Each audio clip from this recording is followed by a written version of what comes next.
It happened on a Sunday morning. I was standing at the kitchen sink, sipping coffee, when the low growl of an engine broke the usual stillness of our street. It wasn't loud enough to be alarming, but it felt wrong, like hearing footsteps in an empty hallway. I looked out the window just in time to see an old, faded green moving truck rumble to a stop in front of the house next door. That house had been empty for months. The previous owners had left without much warning, and for a while, rumors circled the neighborhood. Some said they'd gone bankrupt, others whispered about family issues. No one ever gave a clear answer, and I never pressed. In a small town, unanswered questions are just part of the landscape. But that house, even in daylight, it looked tired. The white paint had faded into a sickly yellow, the roof sagged in places, and the front porch was warped enough to make any step creak like an old hinge. Most people who came to view it never stayed longer than 15 minutes. I'd watched through my curtains more times than I cared to admit. So when the truck appeared, I expected to see a group of movers hauling furniture. Instead, two figures climbed out of the cab. The first was a tall man, painfully thin, wearing a long, dark coat that looked far too heavy for the warm July air. His skin was pale in a way that wasn't just, I don't go outside much, but something almost translucent, veins faintly visible when he moved.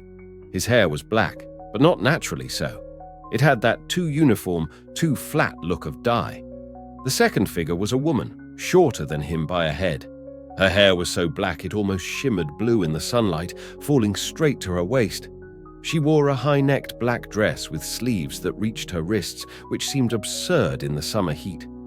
She moved slowly, deliberately, as though every step was measured in advance. They didn't speak. Not to each other, not to anyone who might have been watching. But then the man turned his head, quickly, sharply, and looked straight at me. It was the kind of eye contact that feels heavy, like a weight pressing down. I froze, coffee halfway to my lips.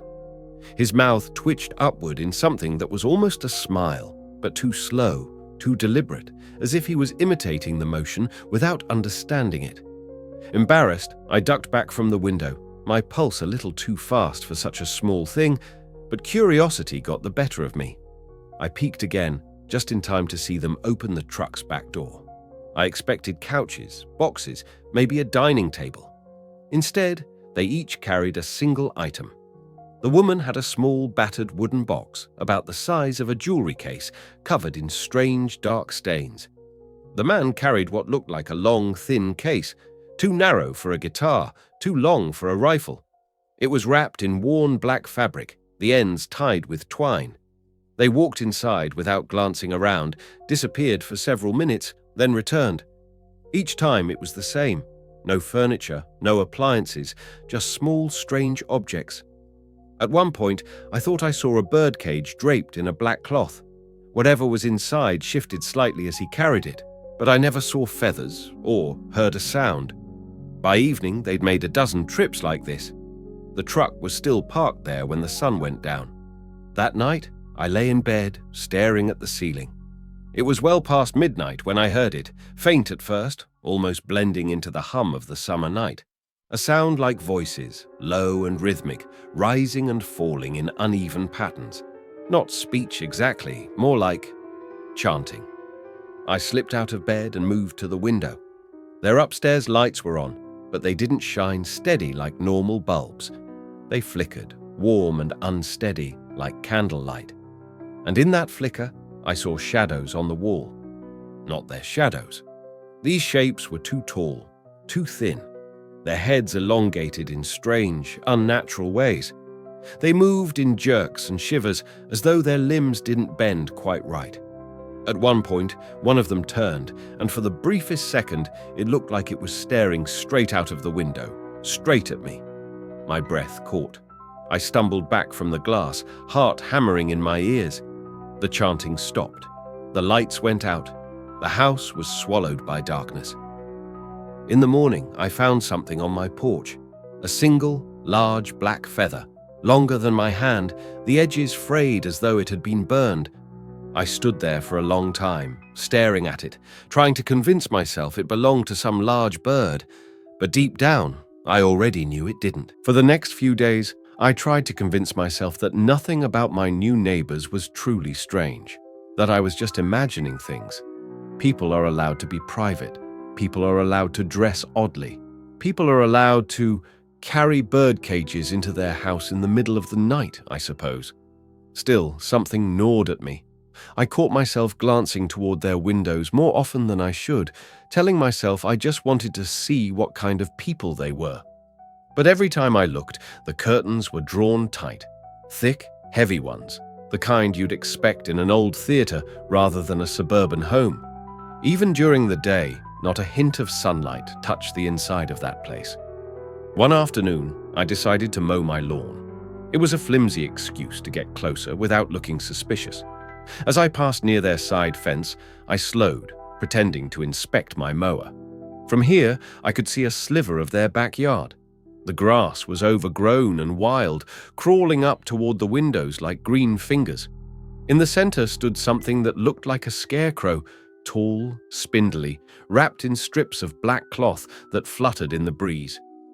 At first, I thought its head was just a bundle of sticks, but as I squinted, I saw that it was a smooth, oval object, almost like a skull, only far too large for any animal I knew. I didn't linger. My skin prickled as if I were being watched. That night, the chanting returned, louder this time. It had a cadence now, a slow rise and sudden drop, like waves breaking against invisible cliffs. I pressed my ear to the wall, straining to make out words, but they weren't in any language I recognized. Then, something else. Faint footsteps on my porch. I froze.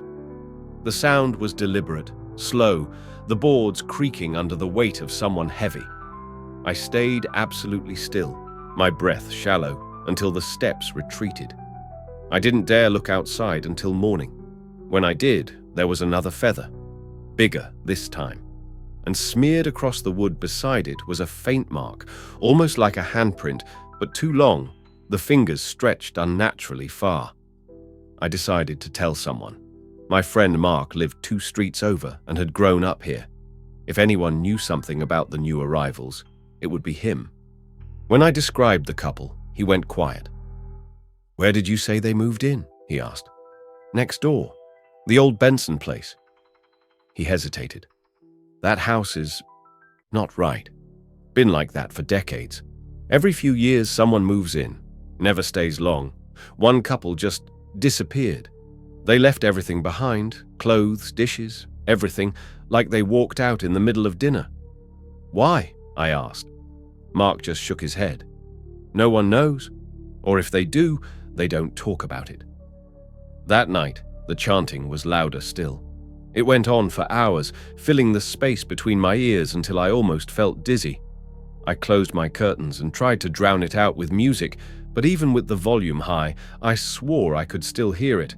Faint, insistent, as though it was coming from inside my own house. Around 2 a.m., I woke to the sound of tapping at my bedroom window. Not knocking, tapping. A slow, patient rhythm. My curtains were closed, but I could see the faint outline of something tall just beyond them.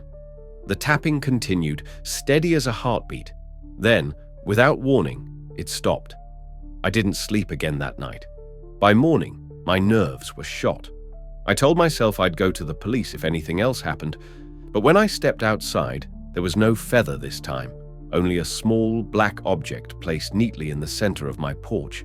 It was a key, old, heavy, and cold to the touch, and tied to it with a thin strip of black cloth was a note, written in small, jagged letters I could barely read. "Come before the sun goes down." I should have thrown the key away. I should have burned it, buried it, anything but what I actually did. All day, it sat on my kitchen table, the black cloth curled like a withered leaf around its shaft. I told myself I wasn't curious, that I wouldn't go anywhere near that house. But the longer I looked at it, the more it seemed to pull at me, not physically, but somewhere deeper. By late afternoon, the clouds had rolled in. The air felt heavy, humid, charged, the perfect excuse to stay inside. And yet, at exactly 7:34 p.m., I found myself standing in front of my neighbor's door, the key in my hand. The door opened before I even touched it. The woman stood there, still wearing the same black dress I'd first seen her in. Up close, her skin was unnervingly smooth, like porcelain. Her eyes were so dark I couldn't see where her pupils ended. "You came," she said, her voice flat but strangely melodic, as if each word was part of a song only she knew. Before I could answer, she stepped aside, and I walked in. The air inside was cool, almost damp, carrying a faint metallic tang that made me think of blood before I could stop myself. The curtains were drawn tight over every window, and the only light came from candles, hundreds of them. They lined the walls, the stairs, even the floor in certain places, their flames trembling as I moved. The man appeared at the far end of the hall. His coat hung loose around him, and in the flickering light I could see just how thin he really was. Bones jutting under skin, like someone who hadn't eaten in weeks. "Follow," he said, his voice deeper than I expected, almost vibrating in my chest. We moved through the house, and with each step, the smell of something rotten grew stronger. The walls were lined with objects I couldn't identify, bundles of feathers tied with string, jars filled with murky liquid, and shapes I didn't want to study too closely, lengths of what looked like dried skin hanging in loops. They led me to a door at the back. The man unlocked it with a key identical to the one I'd been given, and the hinges groaned as it swung open. The basement was colder still, the air thick enough to taste. Candles burned in a perfect circle on the floor, and in the center lay the thing I had only glimpsed before in their backyard, the scarecrow.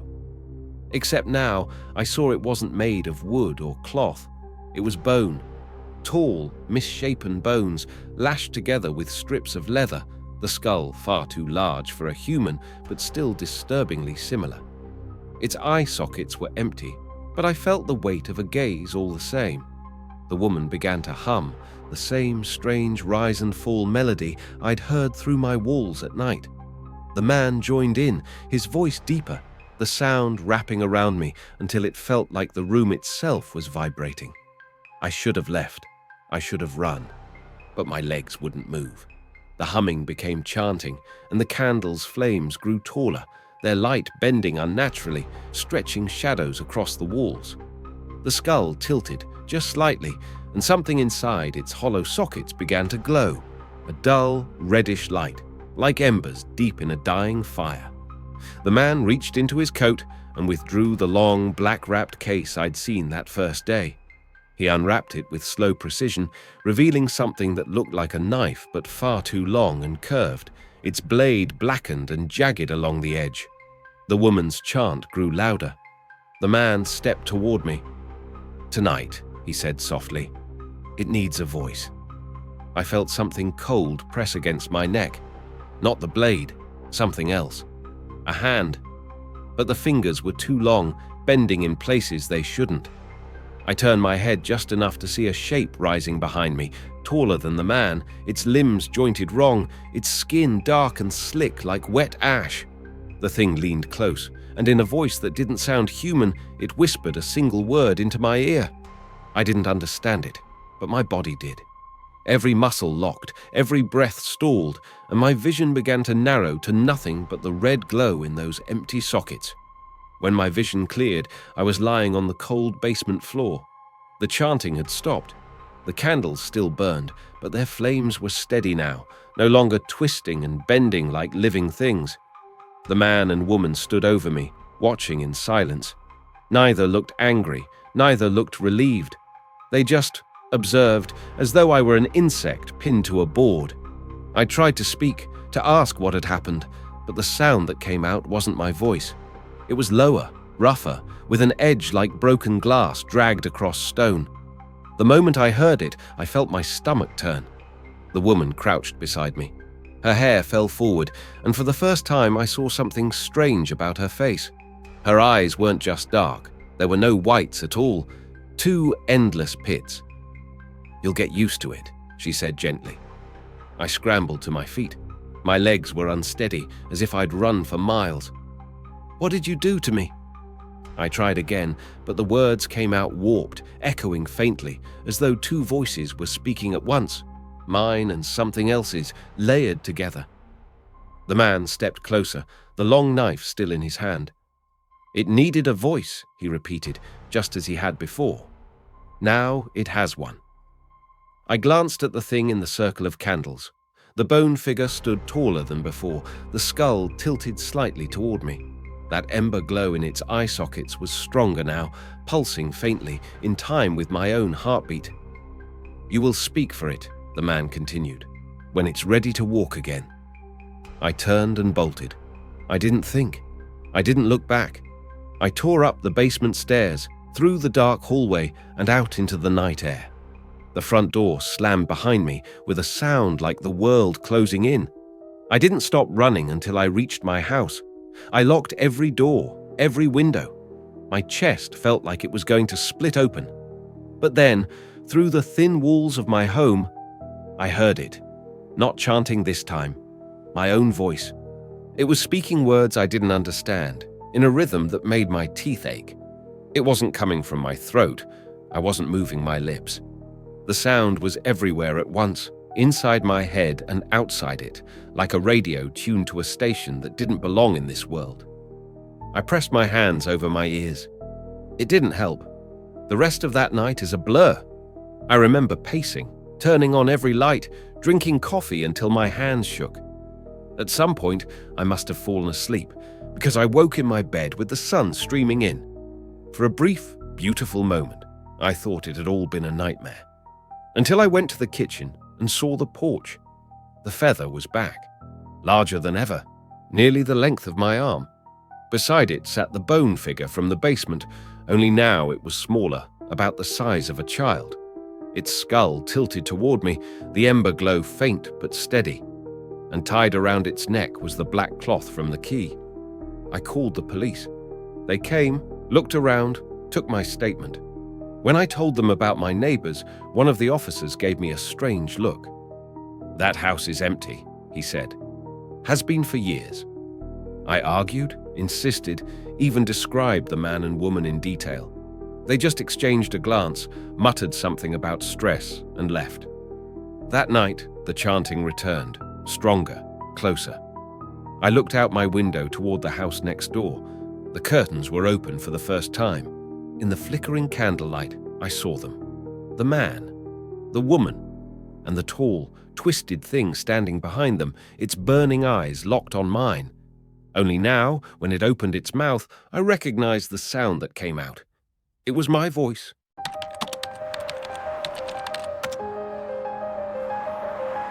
I'd been in my new place for just over a week when the moving van pulled up across the street.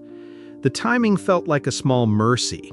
It meant I wouldn't be the only new face on the block, and maybe we could bond over awkward introductions and mutual confusion about garbage pickup schedules.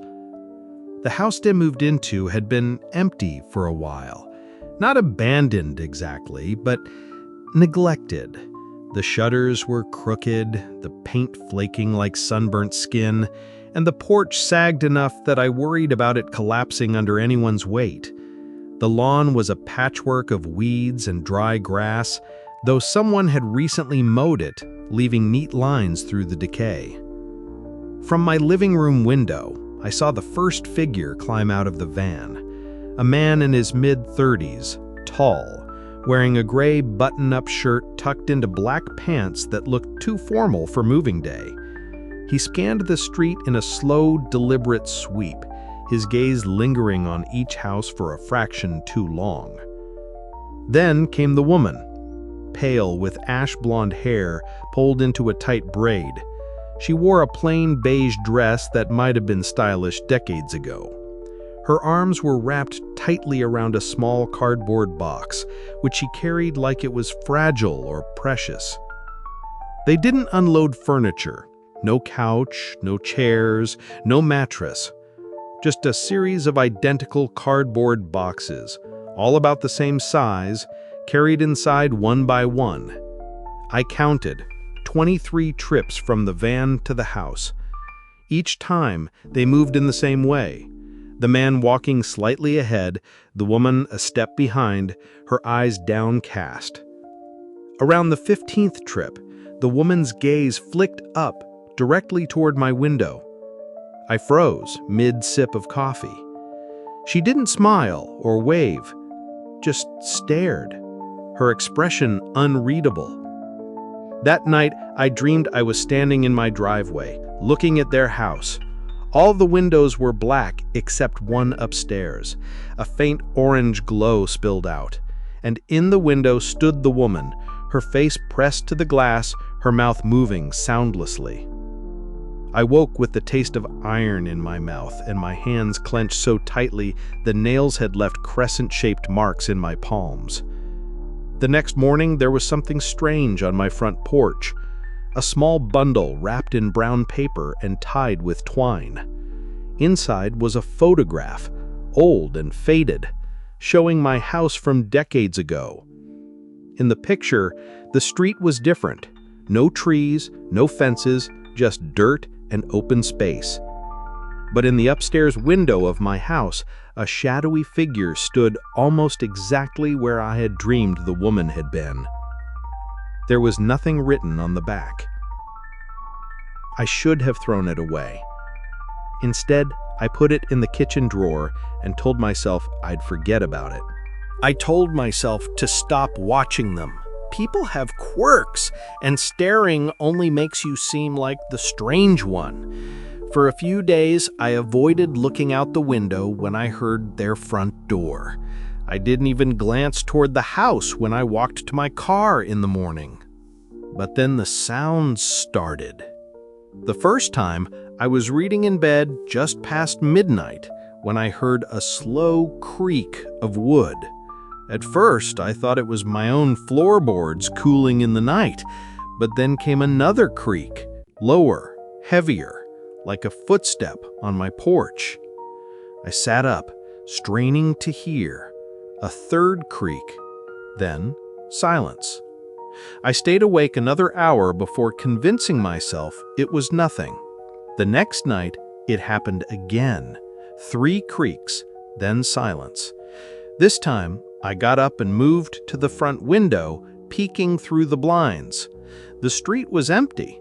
The only light came from the dim orange glow in my neighbor's upstairs window, the same glow from my dream. On the third night, there was no mistaking it.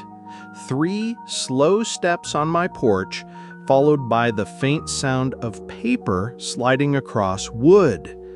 I didn't open the door until sunrise, but when I did, there was another package, just like the first, brown paper, twine, no markings. Inside was another photograph of my house from decades ago, this time from the backyard. In the picture, the back door was wide open, and in the shadow of the doorway stood 2 figures, a man and a woman, their faces blurred beyond recognition. That day, I called my friend Claire and asked her to come over. I didn't tell her the full story, just that I thought my neighbors were a little off and that I didn't want to be alone that night. She agreed, though she gave me a look I recognized, the polite half-smile you give someone you think is overreacting. We spent the evening watching movies, trying to drown out my paranoia. By midnight, I had almost convinced myself I was imagining everything. Then came the creaks. Claire noticed too. I saw her freeze mid-sentence. 3 slow steps on the porch, followed by the faint scrape of paper again. I grabbed the nearest thing I could use as a weapon, a heavy glass vase, and went to the front door. Claire followed, whispering that we should just call the police, but I shook my head. I needed to see.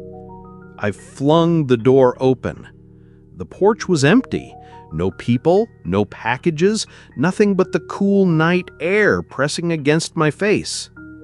But across the street, in their upstairs window, my neighbors were standing side by side. The man, tall and stiff, the woman, still holding that same cardboard box from moving day. Both of them staring directly at me. I shut the door. My hands were shaking so badly I almost dropped the vase. When morning came, I went outside and checked again. This time, the package was there, but it was different, heavier. Inside wasn't a photograph. It was a cassette tape. The label was blank. I didn't own a cassette player, but Claire did. That evening, I took it to her place. She dug out an old player from her closet, popped in the tape, and hit play. At first, there was only static. Then, faintly, a voice. Not speaking exactly, whispering. The words were soft and garbled, but one sentence came through clearly, repeated over and over in a low, almost pleading tone. "We see you in the window." Claire turned it off, pale as paper. I didn't sleep at all that night. The day after listening to the tape, I decided to confront them. I told myself it was just harassment, some bizarre intimidation tactic. Maybe they wanted me to move. Maybe they were just insane. Whatever it was, it had to stop. I waited until late afternoon when the sun was low enough to soften the heat, but not so late that I'd be walking into their house in darkness. Crossing the street felt like stepping into another climate. The air felt heavier here, and the smell was different too, faint but sharp like metal and dust. I knocked. The door opened almost immediately. The man stood there, his expression perfectly neutral, as though he'd been expecting me. "Can I help you?" he asked. "You've been leaving things at my house," I said. My voice was shaking more than I wanted. "Photographs, a tape. I want you to stop." He looked over his shoulder. The woman appeared still holding that same cardboard box. She had never once been outside without it. "Those weren't for you," the man said after a moment. "They were for the house." I frowned. "What?" "The house remembers. It wants to know who's inside it now." I backed a step away. "I don't know what you think you're doing, but if anything else shows up on my porch—" The man's head tilted slightly, like a curious bird. "We don't leave them. It does."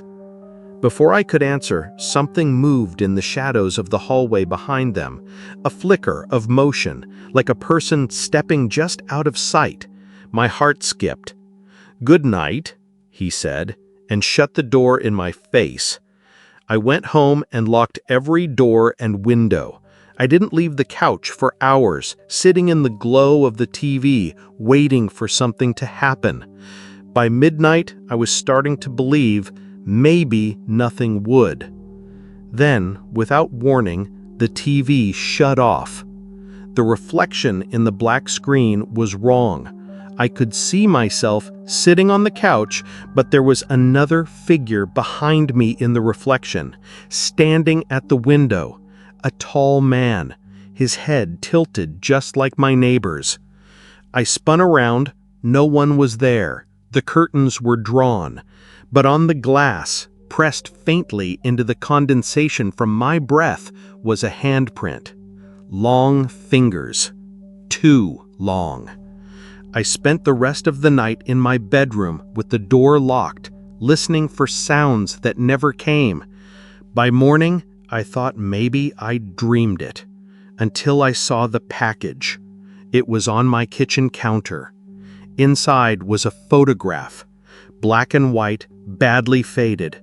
It was taken from outside my house, looking through the living room window. I was in the picture, sitting exactly where I had been the night before, and behind me, in perfect clarity, stood the man from across the street. His hand was on my shoulder.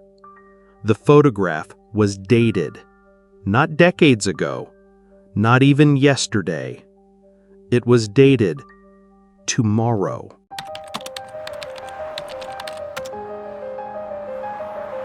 When the Forsters moved in next door, It was the first real change our street had seen in years.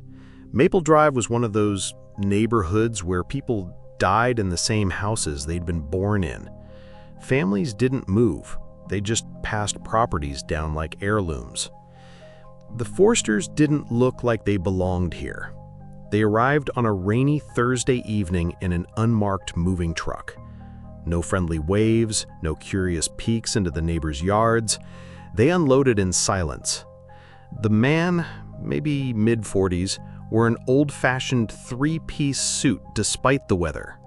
The woman was younger, maybe late 20s, dressed in a dark coat and gloves, her hair pinned in a neat bun. They brought in furniture I'd never seen outside of a museum.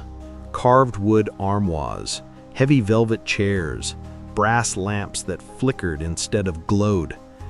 But no boxes, not one. That first night, I noticed something strange. Lights in their windows. Not normal warm bulbs, but a dull, pulsing orange, like a coal burning slowly. It moved from room to room as the evening went on, and I could swear I heard faint music drifting through the rain, an old piano melody that didn't quite have the right notes. I told myself I was just being paranoid. I was still settling into my own place, still adjusting to the quiet, but I couldn't shake the feeling that something about them was staged. The next morning, I decided to introduce myself. I baked cookies, the way you're supposed to when new people move in. Standing on their porch, I noticed the wood felt strangely warm under my feet, even though the sun hadn't been out all morning. The man answered. His smile was polite, but there was something wrong with it. His lips moved, but his eyes stayed fixed, unblinking. "Welcome to the neighborhood," I said, holding out the plate. He glanced at the cookies, then at me. "We don't eat food," he said. Not, "We don't eat cookies," not, "We already ate." "We don't eat food." Before I could respond, the woman appeared behind him. She didn't speak, but she held a small, ornate key in her hand. She rolled it between her fingers, over and over, her gaze fixed somewhere over my shoulder. I mumbled an awkward goodbye and left. That night the lights came on again. I couldn't help myself. I watched. The pulsing glow moved from room to room, and in one upstairs window, I saw a silhouette. It was the woman, standing perfectly still, the key dangling from her hand. And then she lifted it to her mouth and swallowed it whole. I didn't sleep much after seeing her swallow the key. At first I'd tried convincing myself it was some kind of optical illusion, a trick of the light. Maybe her hand just passed in front of her mouth. But the image wouldn't leave me. The slow, deliberate way she tilted her head back, the almost mechanical movement of her jaw. 3 days passed without me seeing them outside at all. The blinds stayed drawn. The lights stayed off during the day. But at exactly 7:14 each night, that same dim orange glow would appear, pulsing softly in the upstairs windows. Then the keys started showing up. The first one was on my porch. It was small, brass, and heavy, with teeth that were oddly jagged, not like any lock I'd seen before. It had no tag, no note, no explanation, just a key lying dead center on the welcome mat. The second one was worse. I found it inside my house. It was sitting on my kitchen counter when I came home from work. I live alone. I keep my doors locked. The thought that someone had been inside while I was gone made my skin crawl. That night I called the police. An officer came by, listened to my story, and checked my locks. He said there were no signs of forced entry, and without proof that anything had been stolen or damaged, there wasn't much they could do. Before leaving, he glanced at the Forsters' house and muttered, "We've had calls about them before." When I asked what kind, he just shook his head and told me to install more deadbolts. By the fourth key, I started noticing the smell. It was faint at first, like metallic, like rust and something sour. But it grew stronger the closer I got to their side of the property line. I couldn't place it. Not garbage, not mold. Something older. One evening I saw movement in their backyard. The man was standing near the fence, his back to me. In his hand he held a small object that glinted in the fading sunlight. A key. He raised it to his mouth, and just like the woman, he swallowed it. I stumbled back into my kitchen and locked the door. My hands were shaking. My heart was pounding so hard I could hear it in my ears. Later that night, I woke to a faint jingling sound. Not like coins or chains, softer, lighter. It was coming from inside the house. I grabbed a flashlight and crept toward the noise. It seemed to move, from room to room, always just ahead of me.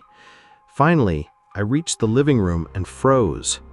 In the dark reflection of the window, I could see my own shape, and behind me, the faint outline of someone tall, standing perfectly still.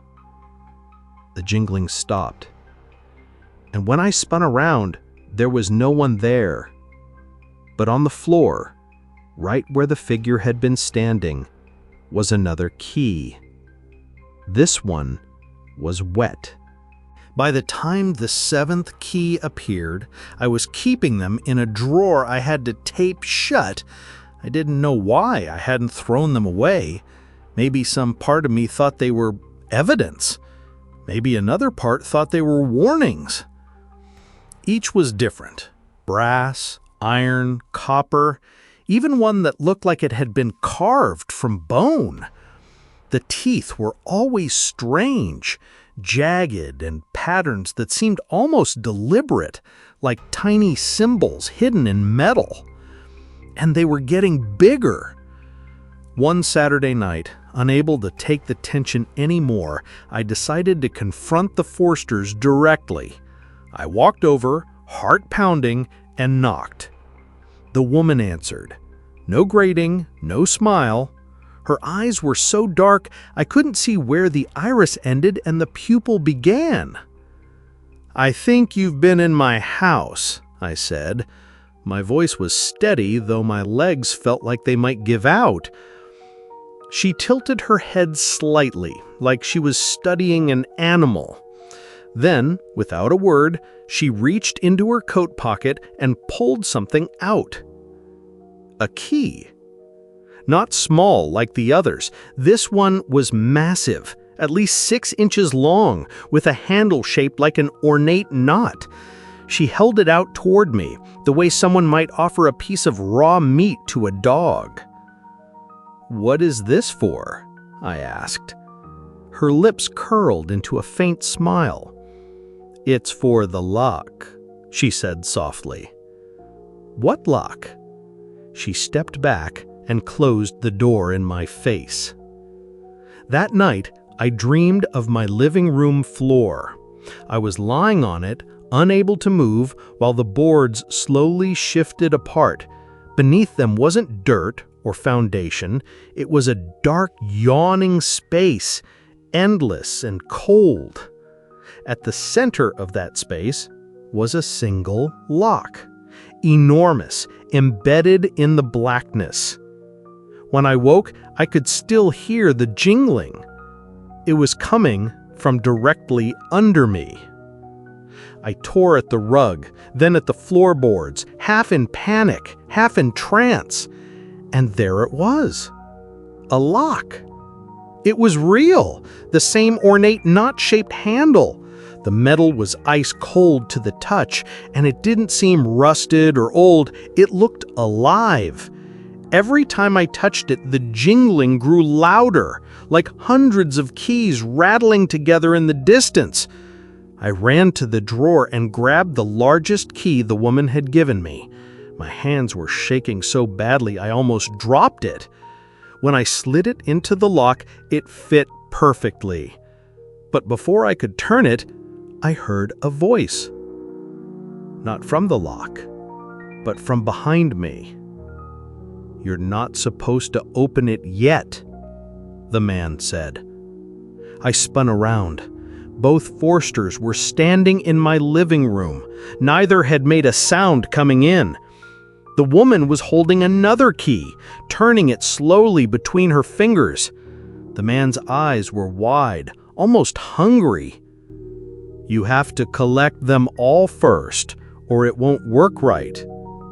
Before I could respond, the lights in my house flickered, once, twice, then went out completely.